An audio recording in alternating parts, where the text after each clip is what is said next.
હાલ અયોધ્યા રામ મંદિરને લઈને એક દુઃખદ સમાચાર સામે આવી રહ્યા છે।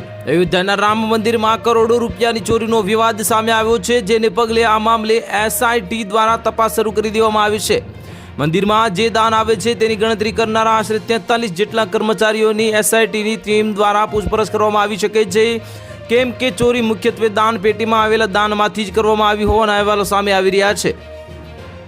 આ સમગ્ર મામલે હવે તપાસ કરી રહેલી એસઆઈટીની હાલ દાનમાં આવેલા નાણાંની ગણતરી અને તેની વ્યવસ્થા કરી રહેલી સમગ્ર ટીમ પર નજર રાખી રહી છે। સૂત્રો દ્વારા એવી મળતી માહિતી મળી રહી છે કે દાન પેટીઓમાંથી જ નાણાં ચોરી લેવામાં આવ્યા છે અને મંદિર અંદર જ આશરે 40 જેટલી દાન પેટી આવેલી છે।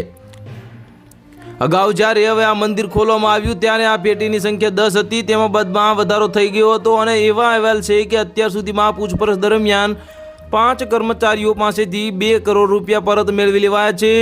જે સીસીટીવી કેમેરા લગાવવામાં આવ્યા છે તેમાં આ કર્મચારીઓ ચોરી કરતા ઝડપાયા હોવાથી બાદમાં તેમને પ્રશાસન દ્વારા કાઢી મૂકવામાં આવ્યા હતા। જો કે સત્તાવાર રીતે કોઈ જ ફરિયાદ દાખલ કરવામાં નથી આવી। એસઆઈટી દ્વારા આ સમગ્ર મામલે આશરે 15 દિવસમાં પોતાનો રિપોર્ટ સરકારને સોંપશે, જે બાદ આગળની કાર્યવાહી કરવામાં આવશે। એસઆઈટી સતત બીજા દિવસે પણ રામ મંદિર પહોંચી હતી અને મંદિરના ટ્રસ્ટ સાથે જોડાયેલા સભ્યોની પણ પૂછપરછ કરવામાં આવી હતી। તો હાલ માટે આટલું જ। મળીશું નવી અપડેટ સાથે। જો તમને વિડીયો પસંદ આવતો હોય તો વિડીયોને લાઇક કરી દેજો, ચેનલને સબસ્ક્રાઇબ કરી બાજુમાં આવેલા બેલ આઇકનને દબાવી દો, જેથી તમને આવા સમાચારની અપડેટ મળતી રહે।